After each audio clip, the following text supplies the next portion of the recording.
Okay, so we're back. So yesterday we got the engine and transmission pulled out, and then here's the new candidate.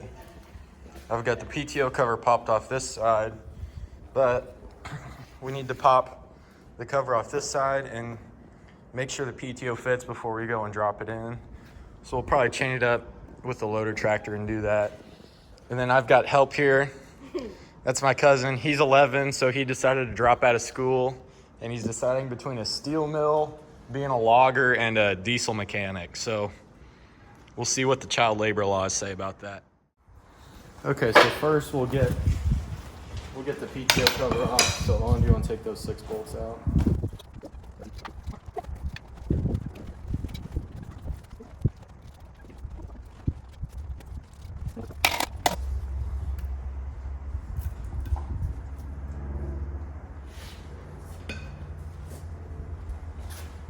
So now that the cover's off, we just got to check and see if the PTO will work.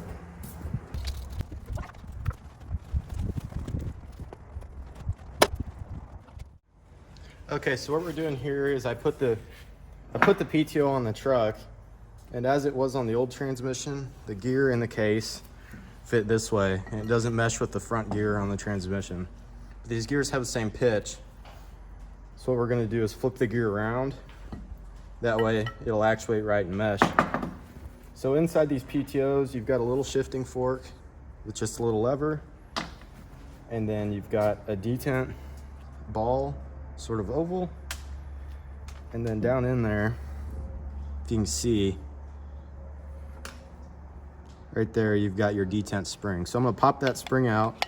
We'll switch it to this other hole, and it should be able to work with the gear reversed.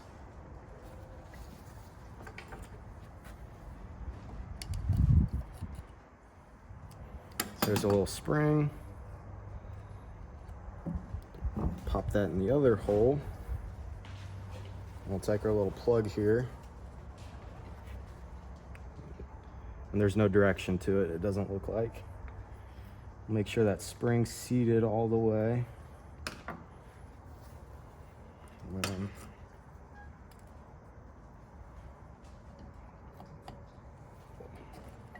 attempt to pop that plug in.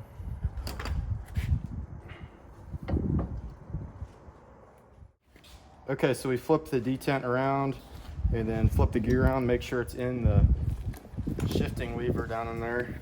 Then I've just got silicone for that gasket there, and we will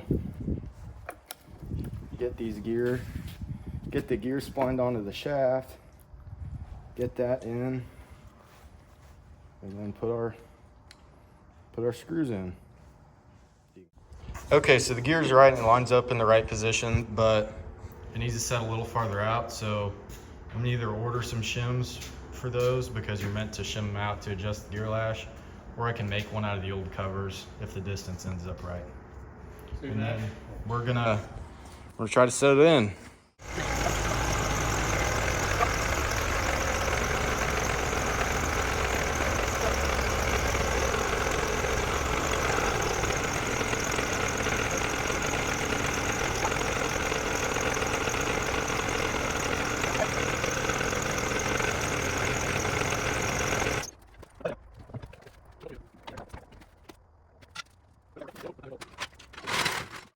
So we're just getting the motor mounts and the transmission mounts tightened up now, and we got them lined up all off camera, just because it's pretty difficult to do. All right, so we got the engine in and it's all bolted down and tight. Next, I'll start at the back and kind of work my way forward. So I'll probably get the starter on and the clutch pivot on back in there. I'm kind of losing daylight. It's Sunday, but it's about 4:30 and the sun starts setting earlier and earlier. So we'll see what we can get done before I run out of light. So yeah, starter, and then it's just a 3-bolt flange like on, I believe, most all of the big blocks. I'll probably do think the easiest one to start will be this long one that comes in from the back. And I should probably go ahead and grab the ratchet before I even try.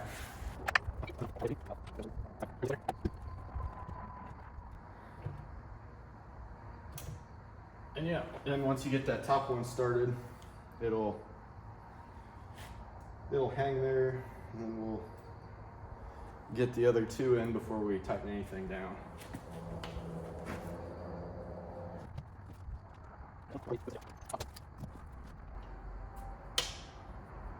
And I didn't show it because I explained it in the last video. Before I put this one on, I popped the exhaust manifolds off and whatever other accessories were on it, just to make it lighter. Because when you're swinging it around with a loader tractor especially, you've got to do a lot of manhandling, and it's just easier that way, because it's not a lot of work to just pop a few.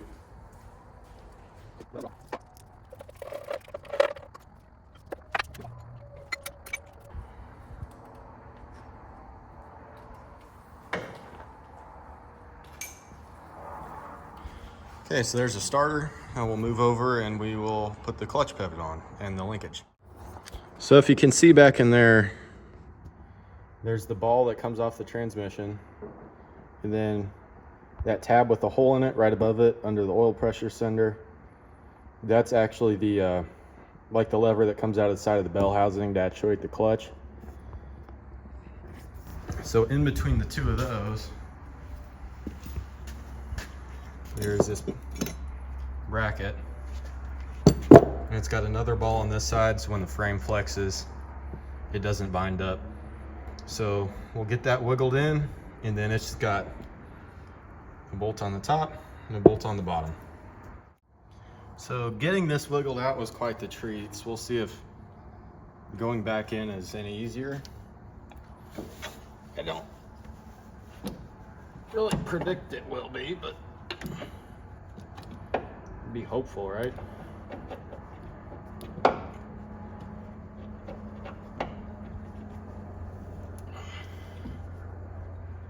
Because you got to get it started on that ball like that, and then it's got to work its way actually onto the ball. If you see how I've got it now, zoom in a little better for you. And then you've got two bolts. One comes through the side of the frame rail, right here, and the other one goes into the actually the transmission cross member. We'll see if those want to start. Okay.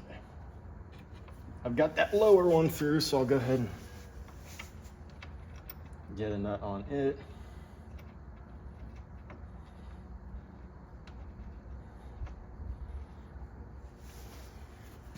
This would be so much easier if they were like on a little more modern trucks where you actually have like a hydraulic clutch with a master and a slave cylinder. But we don't.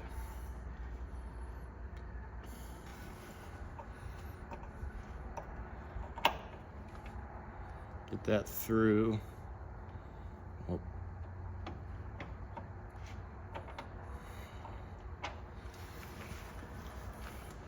The hard part is I can't really get two hands in there very well. Okay. There's the bolt through. Getting the nut on the backside will be a bit of a struggle. But I got it started, so I'll go grab a ratchet and a wrench, and we'll get those sunk in. There's the first one tight.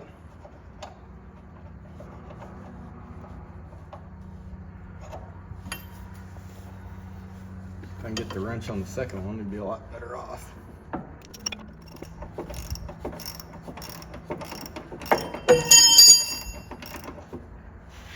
And there goes the wrench. That was going well.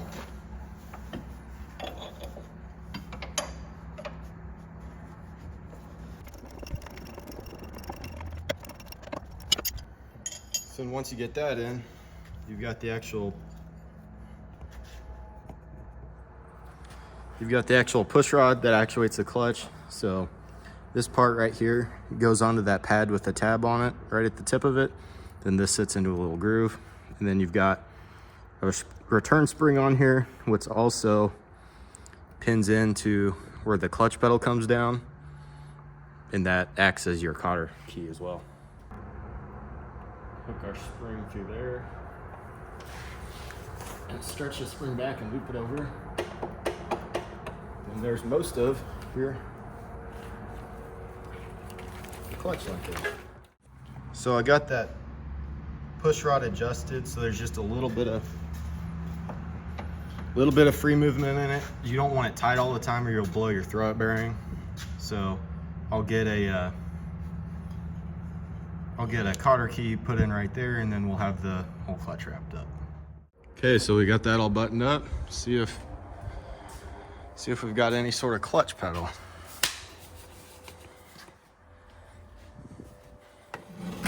And yeah, well, we've got a little inspection port here too.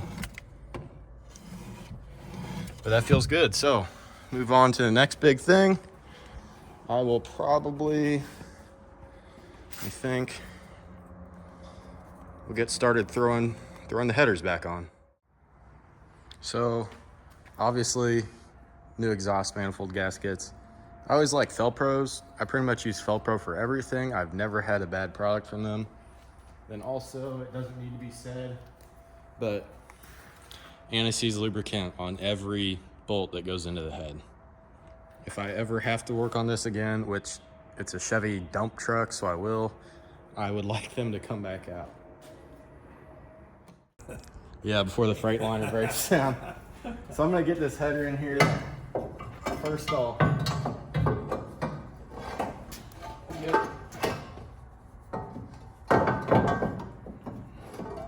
wiggled up in. Is that a spark plug supposed to hold it in place or like that? Is that plan? Yeah, they're designed to. Yeah, show them the spark plugs. The spark plugs are definitely designed to hold your exhaust up before you hang it. And now I've got anti-seize all over my fingers. Old Bill Smoller put that on there. Well, you did a good job. They all came out. Yeah, he used that stuff like. He every bolt he put in, he put anti-seize on. Some people don't. He was a good mechanic. Some people say they don't like anti-seize. Some people swear by just using grease on everything, but I don't know. I know it definitely, like in aluminum heads, it'll keep the steel from, because steel and aluminum will kind of like corrode together. Yeah, we got a car had them aluminum wheels on one time, like never got the rims off. If they'd been on there for a long time. Well, like Ford now on their lug nuts, they put tin covers on them. And so then the steel rusts inside the tin and they bulge out. Because they're supposed to be a 21 millimeter, but a 21 doesn't fit, but a 22 won't fit. You have to order like 21.5 millimeter sockets to take them off, or you can beat them on with a hammer. But some engineer thought it was a good idea. Look like the Tin Man. We'll just get them all kind of run down and then start at the middle and work my way out to actually tighten them.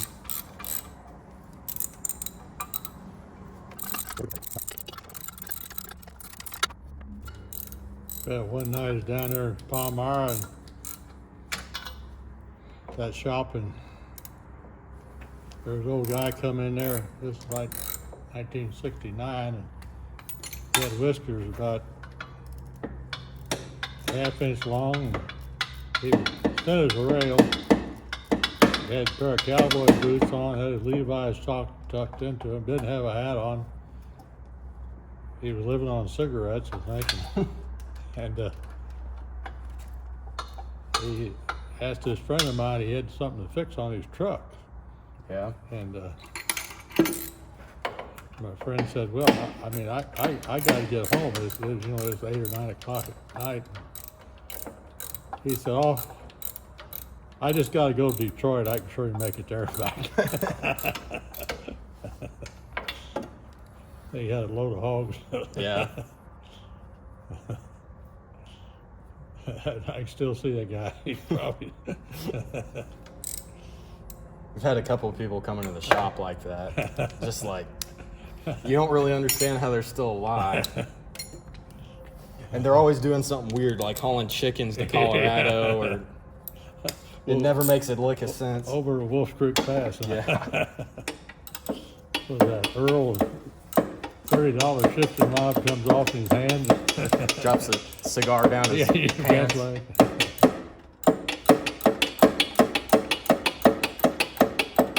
At that time, they were building these. The guy just got started, and they was building these trucks from kits. They buy it. I think they get the front axle and frame and cab and all the gauges. Yeah. Then they take a truck and take the engine out of it and the transmission, put it in it, and put the rear ends underneath of it. And but then he got needing so many trucks he couldn't build them fast enough. This friend of mine, he'd do anything for you. He'd probably lay in a snowdrift and get you going, but if you told him to get out there and do it, he wouldn't go. Like you said, those truck kits, they're doing that again now. Build them? Well, you can order like if you want like a 76 Chevy truck, you can order a whole new body and cab and gauges and everything. Now you have to have like $80,000 to do it, but they're not really catering to the budget-friendly crowd. Well, I don't know. There was that deal. Your dad thought it was fake, but I don't know, maybe it was. I never went back to it. It was a 2025 Chevrolet built like a 57 Chevy. Yeah. And you might look that up. And if it's a fake deal, the guy that did the whole thing, General Motors ought to hire him. Did a good job. Yeah, because I don't know. I mean, he had everything down to the standard engine was, I think, what's that engine in our Impala? Like a 3.8 or something like Something like that, and I think they turned it the other direction, and and use that for the standard, and then you could get a probably like a 286 or or a bit smaller V8, or else you could buy a 400 horsepower one or the other. We got a blue motor with the orange dipsticks. Yeah. It's a proper farm vehicle now. So what color do you think this truck actually is? Underneath. Well, let's see. Maybe look at it. Because I'm seeing blue and white and red. I think it was. I thought it was. Well, it may have been white originally, right around that mirror. Right around there was white on it. Yeah. Well, if nothing else, you can put it in a Monroe City Christmas parade and hang lights all over it. Well, it's a red, white, and blue. This is a MAGA truck. Yeah, MAGA truck. Well, it's almost getting close to be a classic, I guess. Well, I think my truck is legally a classic. And that's only a 94. Okay, so that's that side together. We'll go do the other side and then go from there. So while I'm popping this other side on, I know in the past in a couple videos, everybody seems to enjoy some of Grandpa's stories, and he's got an absolute ton of them. He's got a couple tractors that he really loves, and if y'all would be interested in having videos, kind of him talking about the history of them, just let me know down in the comments. So, and if there's anything else y'all want to see as far as engine work, I'm putting an engine in a Ford pretty soon, or other things, just shoot it down in the comments. All right, so that side's on. I went the same as the other. I think the next thing I'm gonna do before I put any other accessories on is apparently the steering box right here is bad. And I've got one over here that is known to be good. So I will see if I can't start popping this thing off. Just kind of tap it through as we go.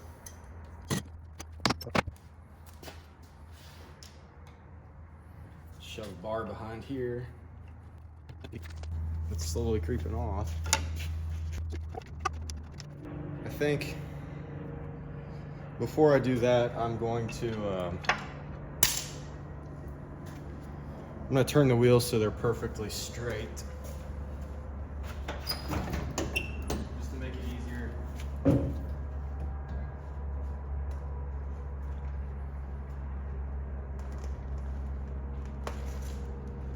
Which will make it a little easier whenever I go to put the other one on.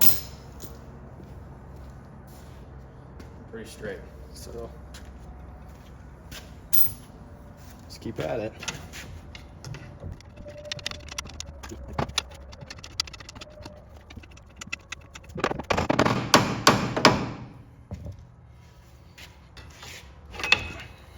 There you go. Get the steering shaft off.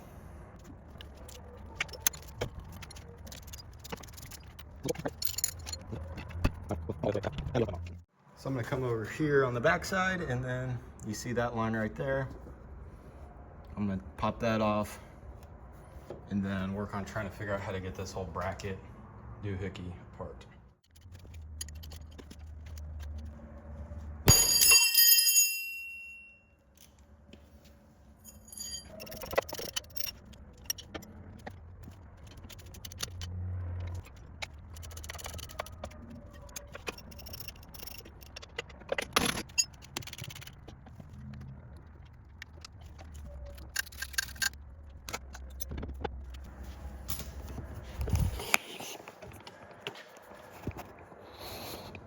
Okay, so I'm gonna yank this off here and mainly try not to break my foot.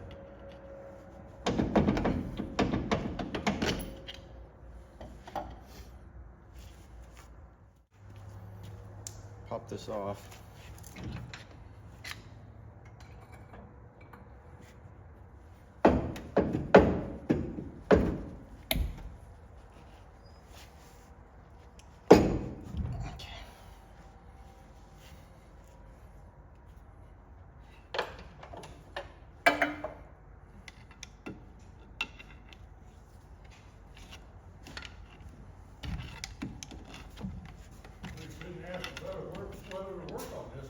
Not really.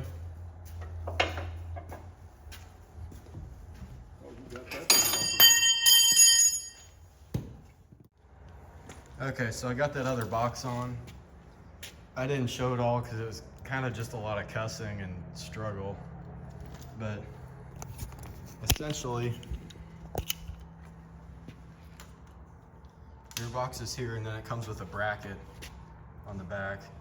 That bracket was the wrong one for this truck. There's the old box. So I swapped the brackets around on the box, and then you just try to hold it. It's probably 50 pounds back up there and get it splined up, and then you got a gearbox. So I've got that fitment arm started, and then just beat the tar out of it until it's all gone. So now that's on, I think I'm gonna start throwing some of the accessories back on. I'll probably start with the power steering pump and go from there.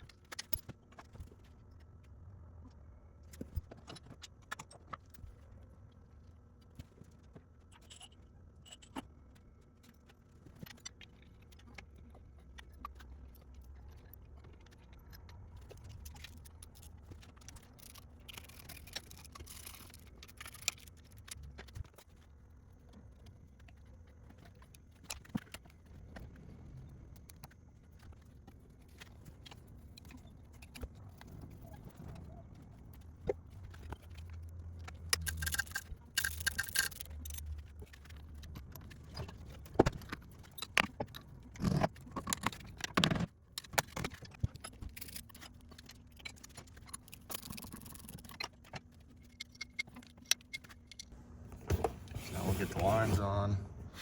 Got the pressure line started up there. And we'll come down over here. It's in kind of a weird spot. It goes in through that second hole right there. So I finally got that inner line on. It was an absolute pain. I actually had to take all 4 or 5 bolts out of that gearbox and loosen it up, kind of slide it off to be able to get that started. But once I did that, no big deal. I'll get these lines tightened up and then power steering will be done. Now I'll go ahead and get the alternator on.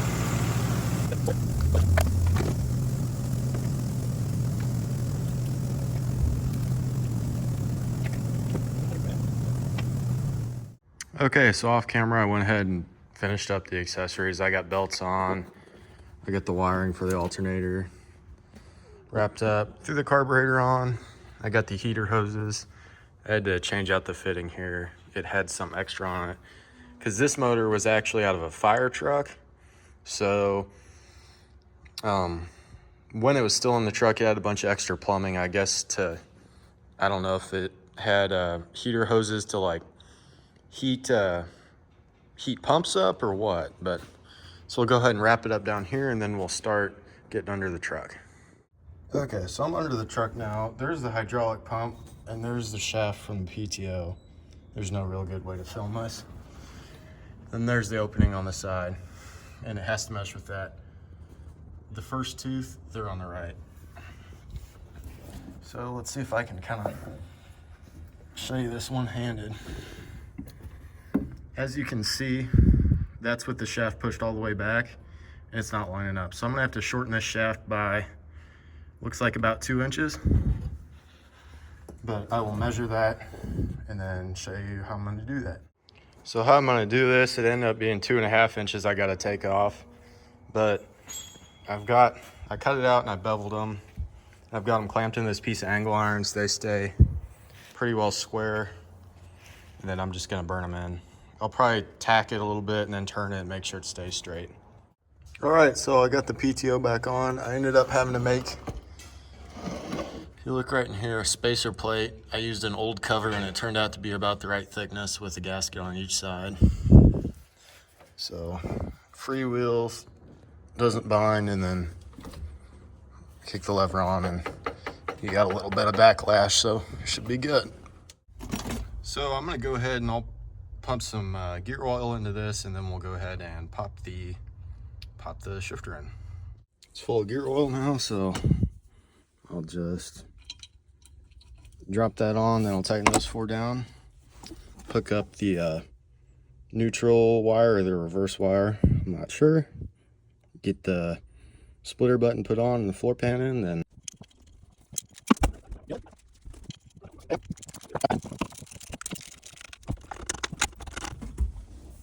goes through all the gears. So I got the floor pan back on, just reverse of how we took it off, and then shifter and splitter button.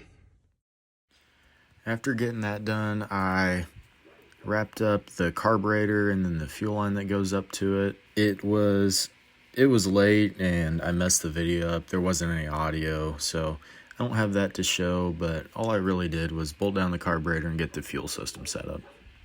Well, you want to hop back in?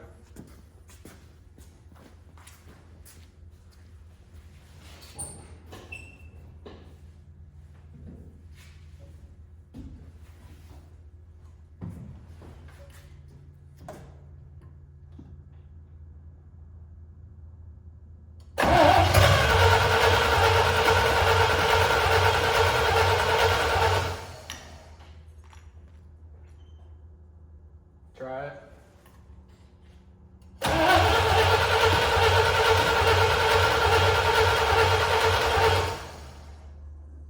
Try it.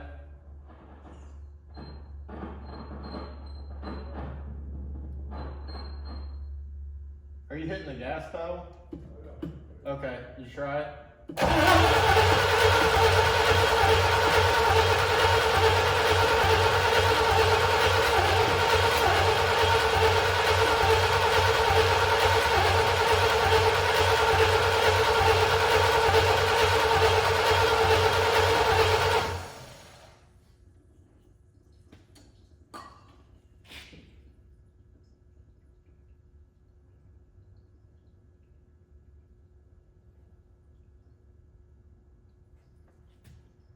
You want to just pump the gas pedal once?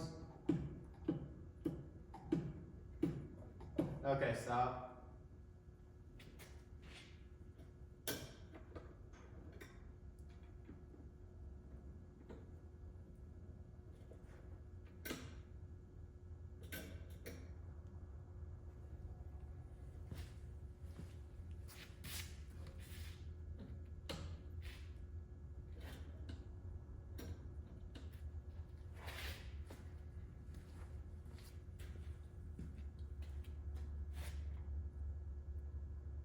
You gonna try it?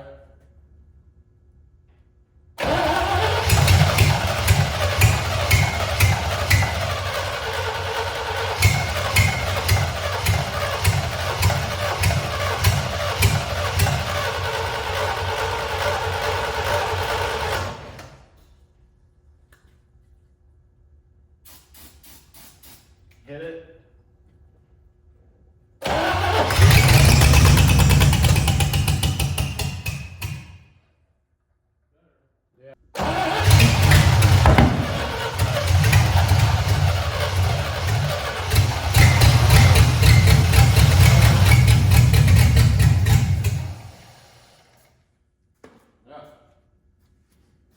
It'll need a tune-up. Okay. But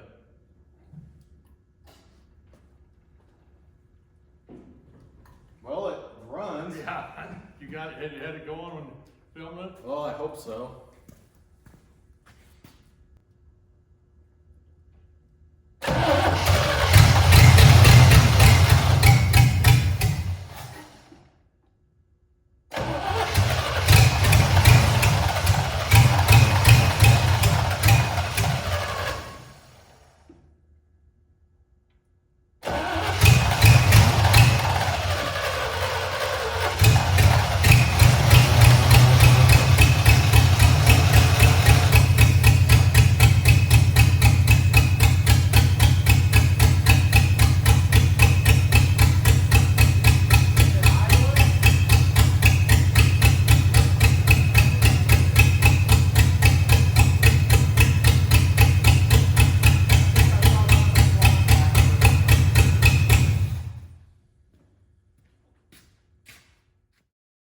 In between shots here, I took all the plug wires off and I rechecked the plugs. They all looked good enough. I think there's some oil in some of the cylinders just from it sitting so long. But I went ahead and retimed the engine as best as I could and made sure the firing order was correct on the distributor. I also polished up the contacts inside that HEI module to hopefully help it pop off better. Give it a go.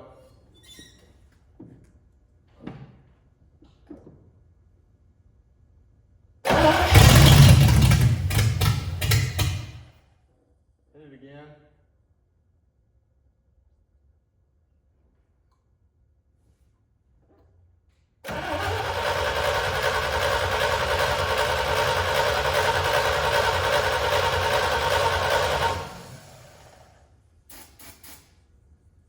Try it.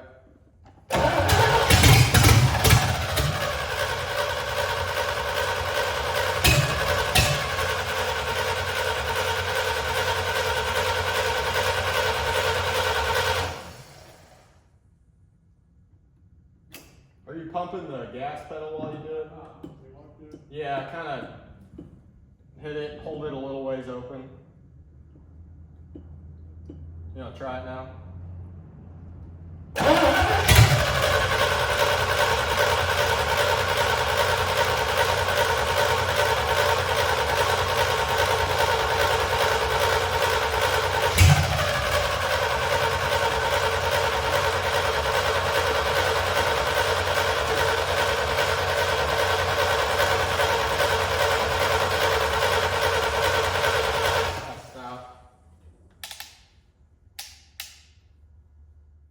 So obviously the truck wasn't running quite right. So I took this carburetor off, and as you can tell, it's just a great carburetor. It's got, you know, the throttle lever isn't actually connected to the blades down in there. It's got a mechanism, and it's got some GM electronic stuff. So what I'm gonna do is I'm going to take this really good rebuildable carburetor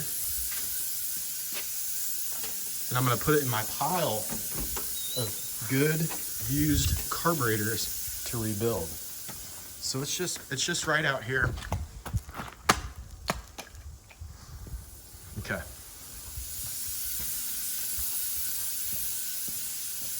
So we'll rebuild that, but for the time being, on my truck, the Ford 300, I'm gonna end up putting EFI on it when I put a V8 in it. So I took this carburetor off and slapped it on here. Okay, so we've got a new carburetor and I hooked up the fuel line. So why don't we see if it acts any better now. I'm gonna go with it wheel.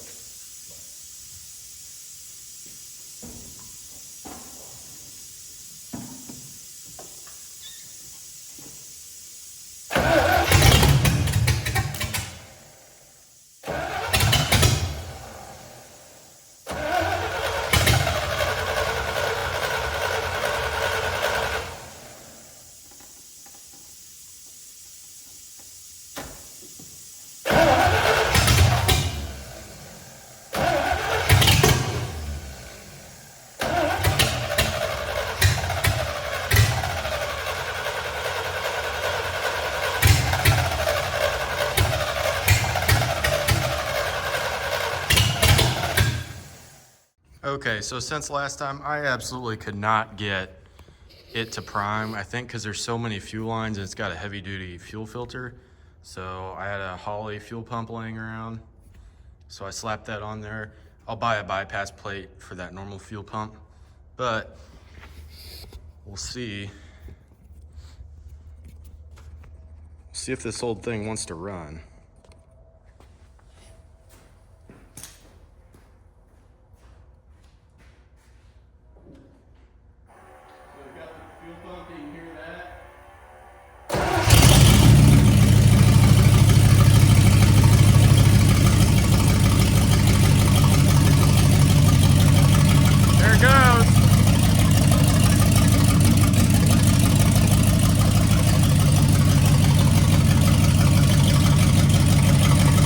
So I went ahead and got our new master cylinder and I bench bled it. I talked about pretty much how to do the brakes. I'm gonna be doing the exact same thing I did on that other truck. So I'll put a link to that down in the description. And if you're really interested, you can watch that. I might kind of time lapse me throwing this together. I got the radiator thrown on, the brakes work good, and then we're gonna pop the hood on.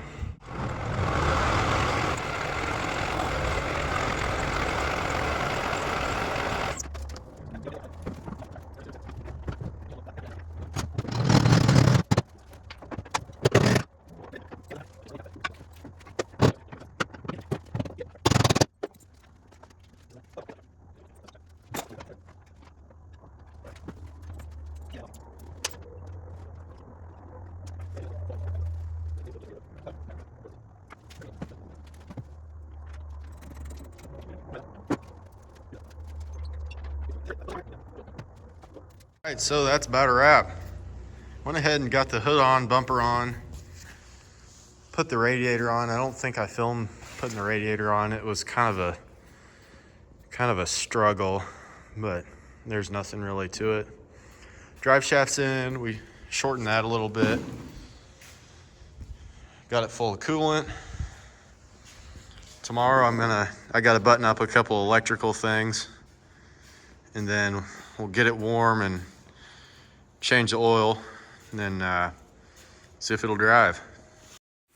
And that's a wrap. So the next video, we'll run it and we'll kind of diagnose whatever other problems arise. I assume there'll probably be a couple little finicky things with that 2-speed rear axle. I'll need to tune the carburetor more, get the whole air cleaner set up and everything else on. But if y'all like this video, please give it a like down below and subscribe if you feel so kind. It really helps out my channel, especially since it's pretty small right now, and I'd appreciate all the help I can get. I will post a few links in the comments to other videos that are kind of similar to this if you want to check them out. and have a good one.